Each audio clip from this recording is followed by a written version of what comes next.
Yes reka ntongere ufate uyu mwanya ngo usuze kandi mwifuza gukomeza kugubwa neza wowe mukunzi wa Teta TV. Ndagusubire cyane wowe uri mu bice bigiye bitandukanye by'isi, wowe wafashe umwanya wawe ukadukurikirana kuri Teta TV. Ngendiye nawe dobo kabisa nk'ibisanzwe aka kanya rero kuri Teta TV. Nkuko maje kumenyera tugenda tugaruka cyane ku bintu byerekeye n'imyidagaduro y'ibivugwa mu gihugu cy'u Rwanda hanze ndetse ahantu hose hagiye hatandukanye, yaba muri sport, showbiz, amakuru yariyo yose cyane kabisa. Teta TV duhari kugira ngo tugende tuyabagezaho gatanu kuri gatanu. Uyu munsi rero icyo giye kukubwira none ni nkuko tubashije kumenyera mu gihugu cy'u Rwanda ibintu bya social media bimaje gufata intera ikanganye cyane kabisa, niko navuga cyane mu kuba byafasha abahanzi mu kumenyekanisha ibihangano byabo ndetse n'abandi bantu batari bakeya bazwi nk'aba influencer hirya no hino mu gihugu cy'u Rwanda. Nanone nk'uko maje kukubwira izi mbuga nkoranyambaga cyane nka YouTube ndetse na Instagram, hari abantu benshi bigenda bishyira hasi cyane ko hari n'abatari bakeya bizamura. N'aka kanya rero kigiye kukubwira ni zimwe mu bintu bimenyerewe cyane hano kuri YouTube cyane. Abantu ukoresha YouTube cyane barabizi cyane ko nahamya ko ukoresha YouTube, umuntu wese ukoresha YouTube anga cyane kabisa ntabwo yayoberwa uwitwa Fatakumavuta, ntiyayoberwa uwitwa Bruce Melodie, ntiyayoberwa uwitwa DJ Brianne, ntiyayoberwa uwitwa Asia. Ayo mazina yose nk'uko nyakubwiye namwe mu mazina agomba kugaruka mu content cyangwa se mu biganiro bigiye bitandukanye binyuzwa no kuri YouTube, yaba ku macana atandukanye cyane kabisa agenda anyura banyuzwaho izi interviews z'aba bantu uko mbakubwiye bose. Ariko nanone aba bantu nk'uko mbikubwira, aba bantu harimo abantu babiri cyane bagarukwaho.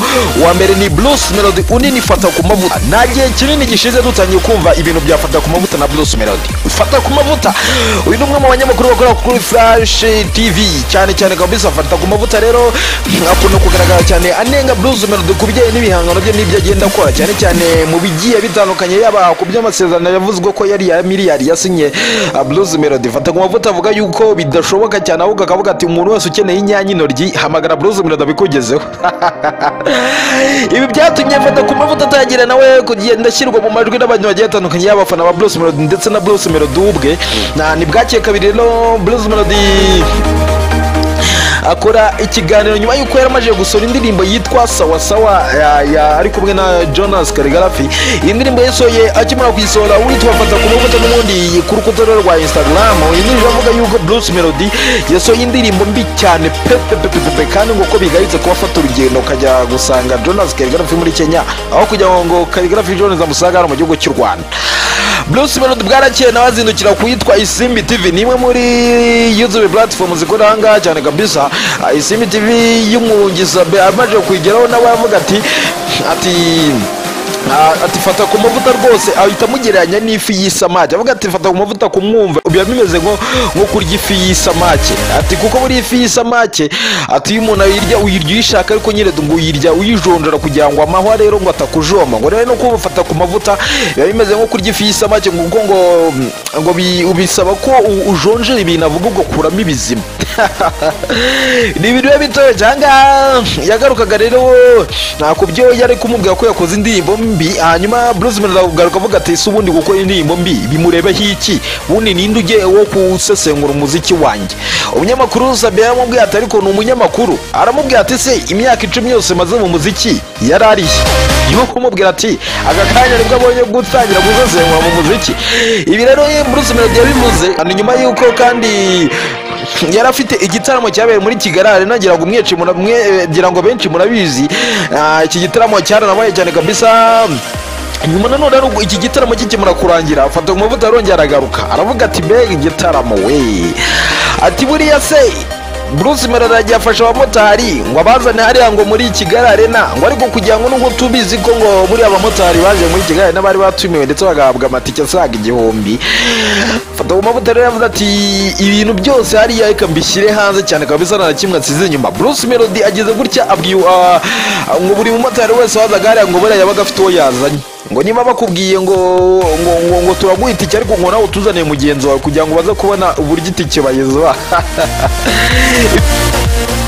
Fatakumavuta yabivuze yari kugaragaza yuko kuko iyo abamotari ngabo batuze bataje muri arena ngo naho ahantu yari kubegera cyane kabisa nta bantu nabake bari kuba barimo. Ibi byagiye bigorwa na benshi bagiye batandukanye nk'uwitwa The Cat avuga yuko Bruce Melodie rwose ngo abantu bari bakonje ni iki, ibintu byinshi byagiye bigorwa kuri iki gitaramo. Nyuma yuko rero Fatakumavuta amashije kuvuga ibi bintu bwarakeye cyane kabisa witwa DJ Brianne Asiya cyane kabisa bazinuka kuri Yago TV show avuga ati ewana umuntu utemera ariko cyane ko DJ Brianne ari mu bantu bari bitabiye iki gitaramo yagaragaye abyina na Kadafi hariya cyane kabisa. Bimwe mu bintu byagiye bitangaza abantu benshi bitewe n'ibintu n'udushya twabereye muri iki gitaramo cyabereye hariya kuri Kigali na cy'imyaka 10 ya Bruce Melodie mu muziki nyarwanda. Abo rero bavuze ko Bruce Melodie baje bavugira Bruce Melodie avuga ko Fatakumavuta niba kuko atemera ko Bruce Melodie yatwitse hari ahantu kubona bwenge agira ahubwo ko ewana byicanze byarangiye.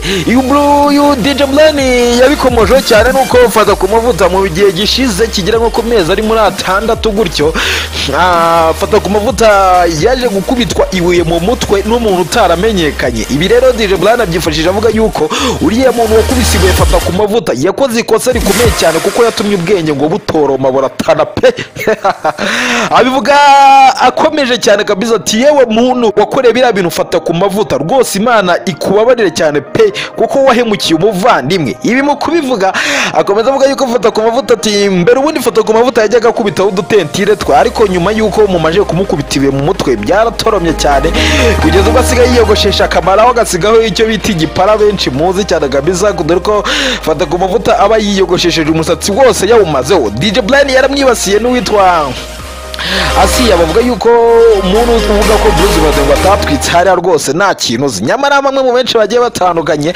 muri kiriya gitaramo cyabaye cyane kabisa bavuze yuko Bruce Melodie yataza kugira uwitwa Niyo Bosco rwose ngo abantu bari kuba bahombye cyane kabisa kuko Niyo Bosco ngo niwe wabashije gushyushya abantu bari hariya dore ko ariwe waperforminze ukubise performing abahanzi bose batigeze bakubitaho na gatoya. Ni nyuma nanone gatoya Niyo Bosco nabwo afite indirimbo nshyashya yitwa Ishyano. Ni indirimbo nayo iri kuvugisha abantu benshi bagiye batandukanye bitewe n'ubutumwa ndetse n'amagambo yagiye akoreshwamo cyane kabisa atarasanzwe mu Rwanda cyane cyane nko ku bantu b'urubyiruko.